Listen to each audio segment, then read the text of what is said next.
آپس میں گفتگو نہیں کر سکتے جب اذان ہو رہی ہو، پھر اس کے بعد نماز بھی پوری سنائی جاتی ہے اب لاؤڈ اسپیکر پہ.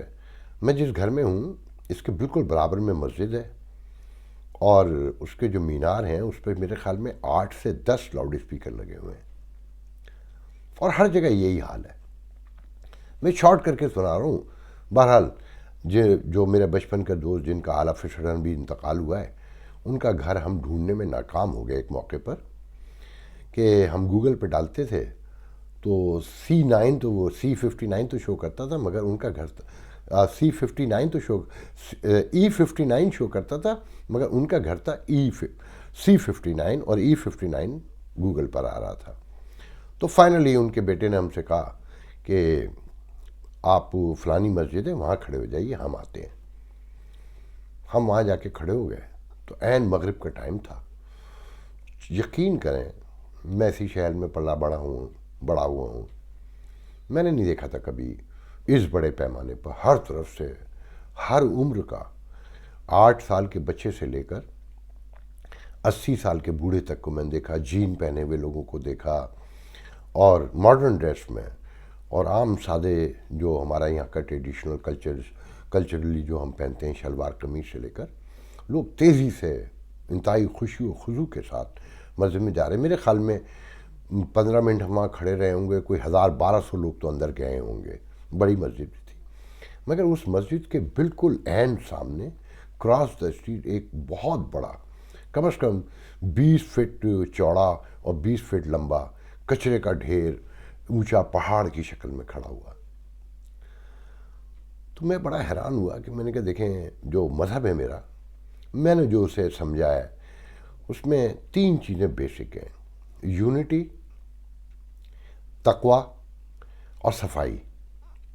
یونٹی کا آپ کو پتہ ہے اس ملک میں اس پہ کوئی گفتگو نہیں کروں گا. آپ سب جانتے ہیں کہ یہاں کے تعصبات، یہاں کے معاملات فرقہ وارانہ سے لے کر زبان، رنگ، نسل، ہر طرح کا، غریبی، امیری. تو یہ یونٹی ہے. اور تقوی میں نے آپ کو بتایا، اور صفائی.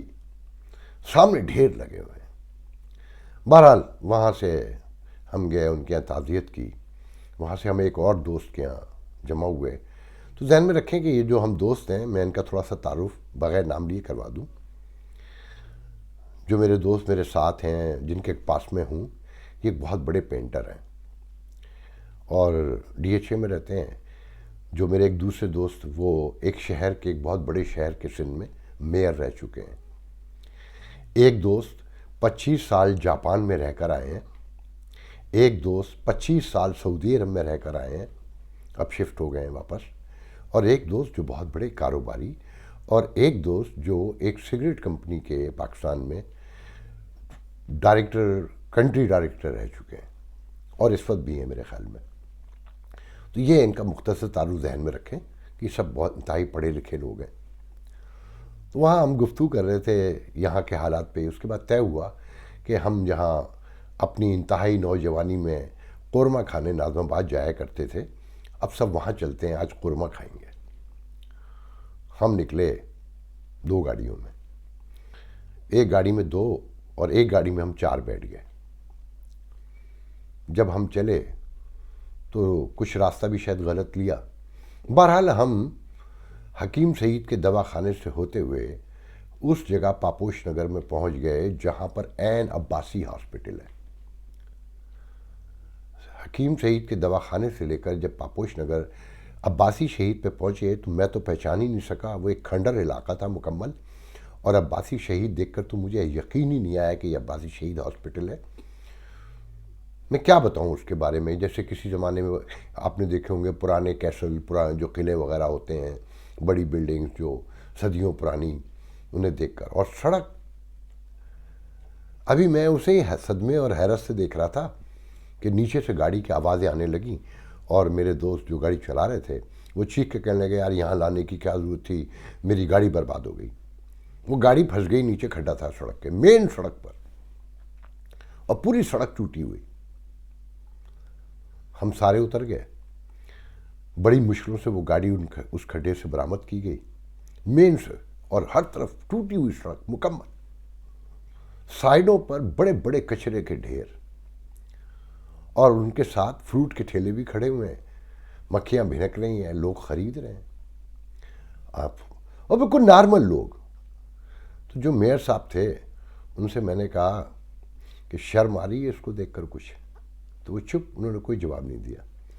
تو میں نے کہا کہ جب میئر وسیم اختر جو ابھی ریسنٹلی جن کا ٹینور پورا ہوا ہے، جب ان کے پاس کوئی اختیار نہیں تھا، فنڈ نہیں تھے، تو وہ استعفیٰ دے دیتے، چلے جاتے۔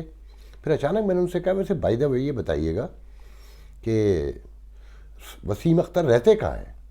تو ان کا ڈیفینس میں۔ تو میں نے کہا شرم آتی ہے آپ کو یہ جب آپ لوگوں کو بتاتے ہیں کہ ہم مڈل کلاس کی قیادت ہے؟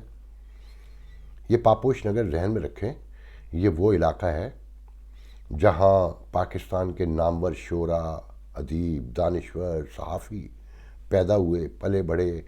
پاکستان کی high middle class, intellectual middle class وہاں پیدا ہوئی رہی، شکیل عادل زادہ سے لے کر پتہ نہیں کتنے نام میرے ذہن میں، میں کس کس کا نام لوں، مشفق خواجہ جیسے لوگ، خالد خل جیسے لوگ، عبید اللہ علیم جیسے لوگ، اور ایک لائن ہے۔ تو میں صدمے حیرت سے دیکھ رہا اور اس آبادی کو دیکھ رہا کہ نارمل، بالکل کسی کے چہرے پہ کوئی رنگ نہیں، کچھ نہیں، اور آرام سے۔ پھر بہرحال ہم اس قورمے کی دکان پہ گئے تو وہاں تو بہت ہی برا حال تھا، تو سامنے ہم نے کہا بھائی کھانا تو اب کھانا ہے، جب آ گئے اتنی دور، ہم ایک نہاری شاپ میں چلے گئے۔ آپ یقین کریں اس میں ایس او پیز تو چھوڑیں، باقی جو کرونا کی ہیں، صابن تک نہیں تھا، اور اتنا گندا ماحول، اتنا گندا ماحول، اور آدمی پہ آدمی چڑھا ہوا۔ ہم 6 لوگوں نے 4,500 روپے میں نہاری اور روٹی کھائی، 4,500 روپے میں۔ میں حیران سے دیکھ رہا، بڑے اچھا، پیسے بھی کوئی ایشو نہیں ہے، جو ایک کلاس ہے یہاں پر، اور لوگ بیٹھے ہوئے فرش پہ بھی بیٹھے ہوئے، وہ چادریں لگائی ہوئی کہ جیپ طرح کی، کرسیوں پہ بھی بیٹھے ہوئے، گندا بالکل ریسٹورینٹ۔ وہاں سے باہر نکلے تو کہا کہ چلیں جی اب قہوہ پیتے ہیں۔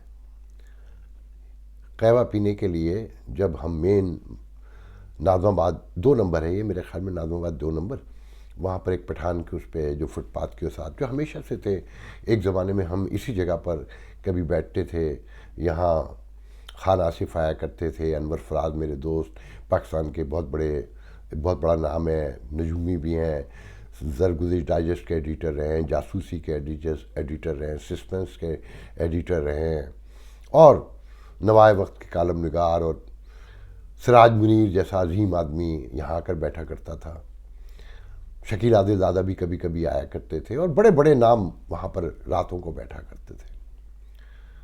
تو وہاں ہم بیٹھے تھے، قہوہ آیا، اور اس کے برابر میں کوئی 40 فیٹ، منیمم 40 فیٹ بتا رہا ہوں، لمبا چوڑا گاربیج کا ایک ڈھیر مکمل۔ بیٹھ گئے، سب بیٹھ گئے تو ہم بھی بیٹھ گئے۔ ابھی قہوہ پینے ہی شروع کیا تھا، اچانک ہم میں سے ایک دوست کہتا ہے فوراً اٹھے یہاں سے، رائٹ اوے، بھگدڑ میں اٹھے، گاڑی میں جا کے بیٹھے۔ تو میں نے پوچھا ہوا کیا ہے؟